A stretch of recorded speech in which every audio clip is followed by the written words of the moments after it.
to show you what the garden's looking like right now in midsummer because things are really starting to happen. And we'll just start the tour with what's in this grow bag.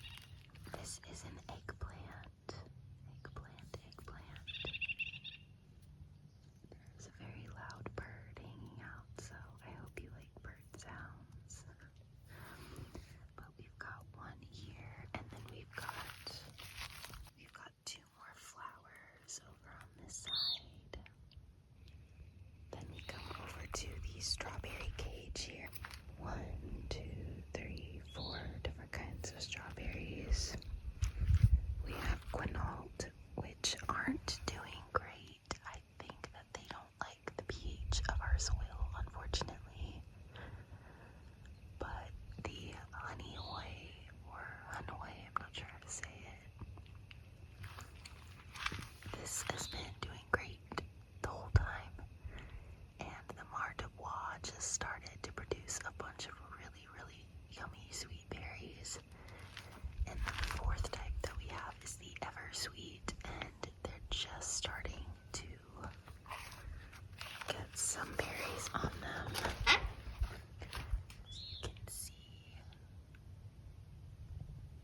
You can see, and we've got lots of flowers coming in. There's one right there that's ready to pick. I came down to the garden last night and actually got a bunch of berries, so it's finally starting to take off, which is exciting. If we come over to this first raised bed, we've got a zucchini plant. Zucchini plant, which my dad gave me. He started these from seed and shared them with me when they were ready to go in the ground. And I've never seen a zucchini plant get this tall. They've been producing a lot, so we've had a lot of zucchini lately. And the other thing in this bed is butternut squash. You can see we're starting to get a couple. There's some in here as well. And those will be ready at the end of summer, early fall, and then we'll eat them all winter. Last year we did these in ground and we had a lot. Our entire garden used to be in-ground beds, and this spring we ripped up all the in-ground beds and replaced them with these raised beds that my husband built. So this is our first year with the raised beds, and it's kind of an experiment. When we were in ground, the moles ate a lot of the roots of our plants, and these raised beds have nets in the bottom so they can't get into them, which is awesome.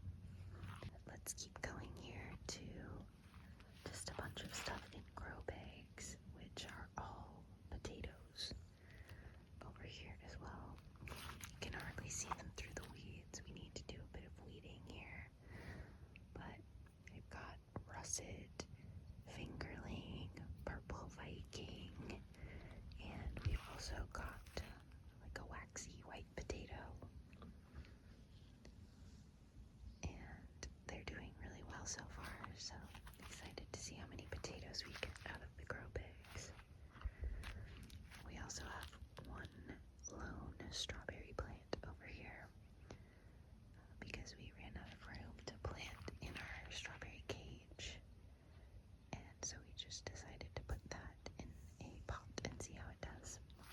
Next bed is all cucumbers, and random asparagus that survived the move. They were in the dirt in the in-ground bed, and my husband forgot that they were there, scooped up the dirt in the tractor, put it into the raised bed, and the asparagus survived. And we haven't really been watering it, but we just left it because we were kind of proud at how resilient it was.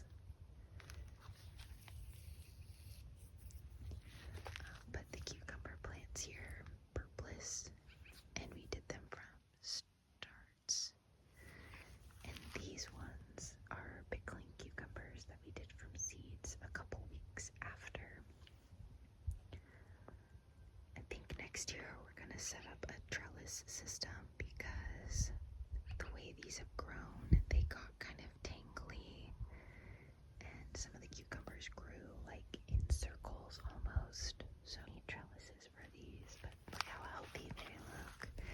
And the pickling ones are just starting to get some cucumbers going.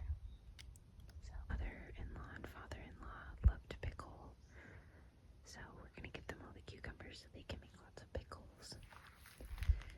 And this bed is tragic because it's broccoli, and I got my first round of harvest off of it. The aphids took over just in the last like 3 days. I don't know what happened, but they got into the whole bed, and we're gonna need to rip this up tonight so that the aphids don't spread. I tried to cut some more florids last night, and these were all full of aphids, but this was the Destiny broccoli. It was really, really yummy. So I'm gonna try again next year and make sure that I harvest it a little earlier so that the aphids don't have anywhere to hang out. This bed we've got watermelon and cantaloupe.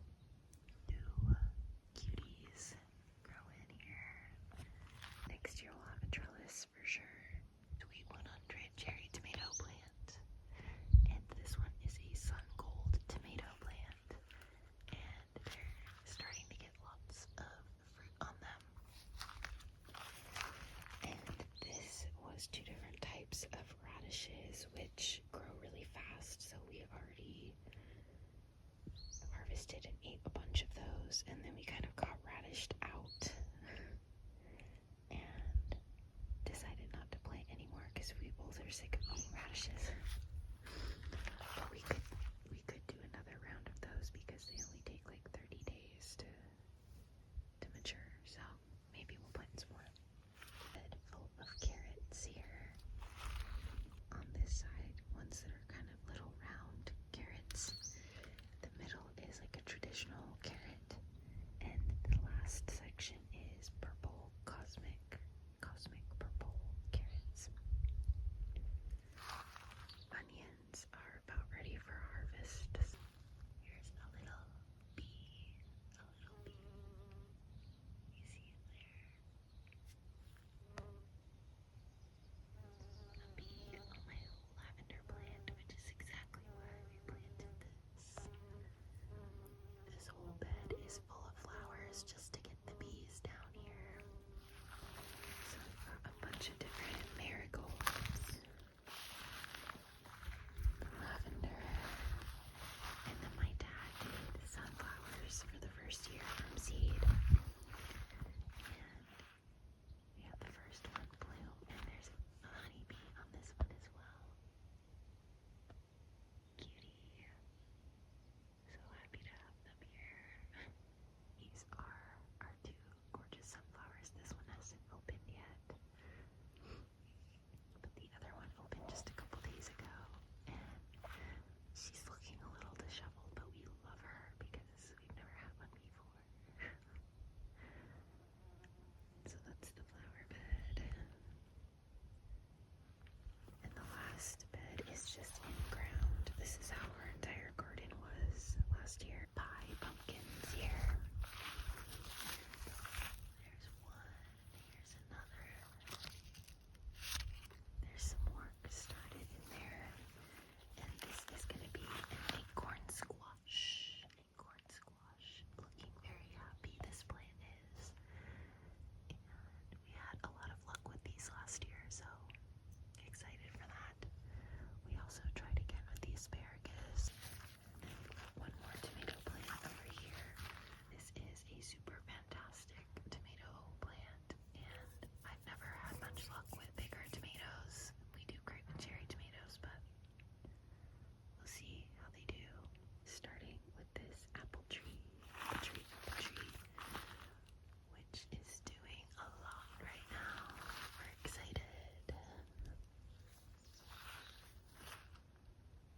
This is the most this tree has ever produced, so we're taking extra special care of her. And then I'll show you in the fenced off part of the garden is gonna be a dark cherry tree. A pear tree, although I'm not sure exactly what type. This one has a lot of pears on it though. This is another cherry tree, I think more like Rainier cherry, where they're that light red color and a little bit more tart than sweet. This is an apricot tree, but it hasn't produced in maybe 3 years or so. So I'm not sure if we need to prune it again or what we should try to do differently. That little tree there in the corner is a plum tree. This one appears to be maybe an apple tree. It hasn't produced in many years, so we're not totally sure. I don't know. Those two kind of look like apples to me, so I think that one's an apple tree. This is our new nectarine flavor top nectarine tree that we just planted this spring. And this one is either a peach or a nectarine tree. We've never seen it produce anything before, but that's our best guess, and it's producing a lot, so excited to see how those turn out. We don't know what kind of tree this is. It hasn't produced anything before, but this is the healthiest it's looked in years, so maybe it'll come back. And this little tree over here also hasn't produced before, so we don't know. We're not sure what this one is either, but the leaves look similar, I'd say, to the apple tree. So I think